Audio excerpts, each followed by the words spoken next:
and workers around the world, because May Day is actually a day that workers celebrate their contribution to economic development around the world, and Nigeria cannot be an exception. If you look at the history of the May Day, more than 134 years ago, it started with a struggle and solidarity. So workers came together in 1886, 300,000 workers, to say we are no longer going to work more than 8 hours per day. And globally, that demand was acceded to. That's the beginning of the marking of the May Day. So first, it's about solidarity. It's also about advancing issues of decent work. Living wage, for instance, which is the conversation around the world. All the member countries of the ILO are now discussing living wage, no longer minimum wage, because minimum wage cannot take us to the next best stop. That's what it has turned out to be. So globally, I can say workers should not lose hope. Workers should continue to struggle, because all along, there is nothing that a worker have gotten in the world that is given to him on the platter of gold. It has always been through collective struggle. And therefore, this day reminds us of that struggle, that we must continue to struggle to get what is desirable, because we create the wealth. And if we create the wealth, we must demand for social justice. And the foundation of peace anywhere around the world is social justice. If there is social justice, there will be peace. So basically, I congratulate the Nigerian workers and I salute them. I salute their resilience, but they should not lose hope. We should continue the struggle. Tell me about the current challenges of Nigerian workers vis-a-vis the present economic hardship in the country. Well, the current economic hardship has a lot of impact on workers, especially those on fixed wages. If you are in the informal sector, you can adjust the cost of your goods and services. But workers on fixed wages are actually feeling the pinch. Yesterday, I was trying to buy a loaf of bread, and I found out that a loaf of bread in Abuja is 2,000 naira. The minimum wage is 30,000. When you put the two together, you find out that workers are living in a very, very difficult situation. Many of them cannot take care of their families. School fees have gone up. Tariff of electricity is about going up. And look at the chaotic situation of the fuel situation. So everything points to the fact that Nigerian workers are finding it very difficult to survive. Will you blame this on any of recent government policies? No, certainly. Policies must be to address some of those challenges. If policies cannot address those challenges, then it will be a vicious cycle. For instance, I see no reason why we should continue to import refined product and be complaining that the price is high. No, we have said that time without number. We can refine product, and therefore we should have a timeline to refine product. For instance, on the issue of electricity tariff, I remembered before I left office, there was a committee put together by the president, chaired by Festus Keyamo, and we gave recommendation. In fact, tariff should go down, not go up, because they said the major commodity that determines the price of gas from the generating companies is the price of gas. And we have gas in abundance in Nigeria. So why must we have double standard in selling gas at a different price to the Gencos and then at different price to other key players?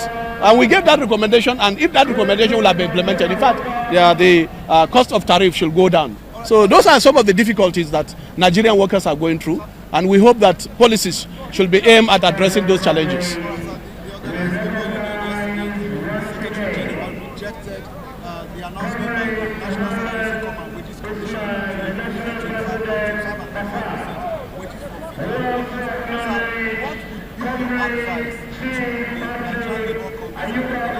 I'm part of Nigerian Labour Congress. So basically, whatever position they have taken is also my position. So I cannot deviate from that. Sorry, guys. Right, taking him live. Thank you very much.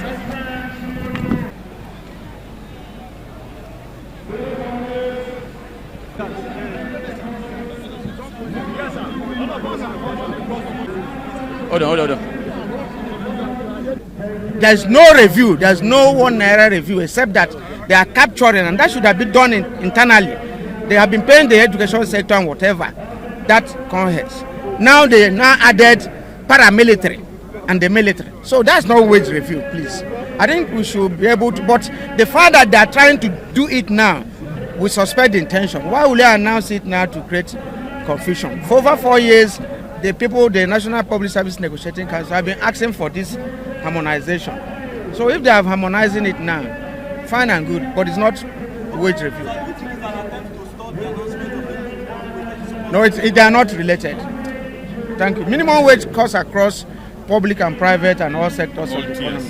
So if there is any sector that they were not paying some allowances or wages before and they start paying them now, it has no relationship with minimum wage. There's 70,000 minimum wage by those state government. Is this the way to go for other states? Well, what the man showed was an empathy. and I was present at the meeting where he said it. He said workers have continued to suffer, and we have been waiting for the government to finish negotiation on the new wage. Meanwhile, I'm going to announce 70,000 naira minimum wage effective May 1st. If federal government now comes up with a higher minimum wage, Edo State will pay. I think he needs commendation. Sure. What is the hope of the Nigerian worker given the current economic situation in the country? We are going to take it in our hands. Our destiny is already in our hands. So we are going to take it in our hands, and ask for what belongs to us. We want to survive. That's why we are calling it survival wage. We are not just going to say, hey, oh, lament. The era of lamentation is over. Thank you.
wàhálà ń bọ̀.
Solidarity,